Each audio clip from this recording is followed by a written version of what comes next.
ಅವ್ರು ಯಾರೋ ನಿಮ್ಮ ಹಂಗಾಮಿ ಅಧ್ಯಕ್ಷರು ಹೇಳಿಕೆ ಕೊಟ್ಟವರಲ್ಲ, ಅದಕ್ಕಿಂತ ಬೇಕಾ?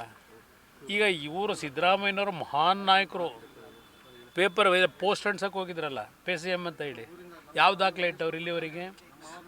ಕೆಂಪಣ್ಣ ಹೇಳಿದ್ರು ಅಂತಾರೆ. ಈ ಕಾಂಟ್ರಾಕ್ಟರ್ಗಳು ಹೇಳ್ತಾ ಇಲ್ವಾ? ಅದಕ್ಕಿಂತ ಸಾಕ್ಷಿ ಬೇಕಾ ಇವರಿಗೆ?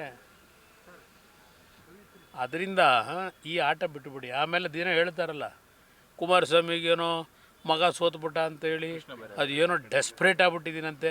ಅಪ್ಪ ನಾನು ಡೆಸ್ಪ್ರೇಟ್ ಆಗಿದ್ದೀನೋ ಏನಾಗಿದ್ದೀನೋ ಕೃಷ್ಣ ಬೈರೇಗೌಡರೆ, ಅದು ಬಿಟ್ಟುಬಿಡಿ. ಇದಕ್ಕೆ ಹೇಳಪ್ಪ ಉತ್ತರ.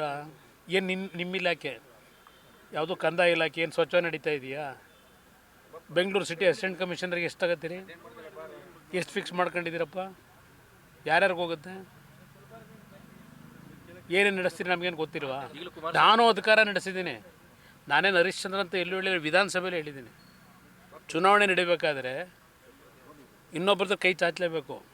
ಇಲ್ಲಿ ಅಧಿಕಾರ ನಡೆಸಬೇಕಾದ್ರೆ ಪ್ರತಿಯೊಂದು ಮಾರಾಟಕ್ಕಿಡಲ್ಲ, ಪ್ರತಿಯೊಂದಕ್ಕೂ ಲೂಟಿ ಹೊಡ್ಕೊಂಡು ಕೂತಿರಲ್ಲ, ಆ ಕೆಲಸ ಮಾಡಿಲ್ಲ. ರೇಟ್ ಕಾರ್ಡ್ ಫಿಕ್ಸ್ ಮಾಡಿದ್ದಾರೆ ಅಂತ ಸರ್ ಈ ಸರ್ಕಾರದಲ್ಲಿ?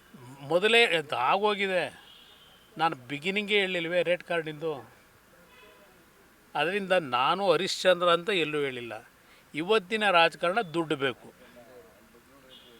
ಪ್ರೀತಿ ವಿಶ್ವಾಸದಿಂದ ನಾವು ಕೆಲಸ ಮಾಡಿದ್ದಾಗ ಚುನಾವಣೆ ಹಂತದಲ್ಲಿ ಯಾರೋ 4 ಜನ ಬರ್ತಾರೆ, ಕೊಡ್ತಾರೆ ಚುನಾವಣೆ ನಡೆಸಲಿಕ್ಕೆ.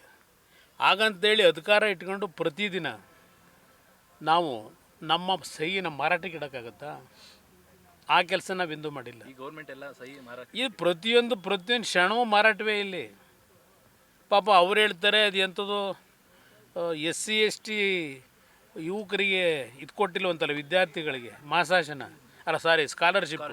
ಅದಕ್ಕೆ ಅದೆಂಥದ್ದು ಡಿನ್ನರ್ ಪಾರ್ಟಿ ಮಾಡಿ ಚರ್ಚೆ ಮಾಡ್ತಾರಂತೆ. ಕ್ಯಾಬಿನೆಟ್ ಇರೋದು ಯಾಕೆ?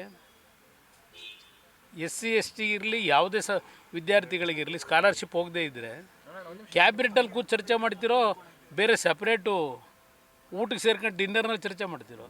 CM ಫೈಟ್ ಜೋರಾಗ್ತಿದೆ ಸರ್ ಅವರಲ್ಲಿ. ಮಾಡ್ಕೊಳ್ಳಿ, ಅವ್ರ ಪಕ್ಷಕ್ಕೆ ಸೇರಿರೋದು ಬಿಡಿ, ಬನ್ನಿ.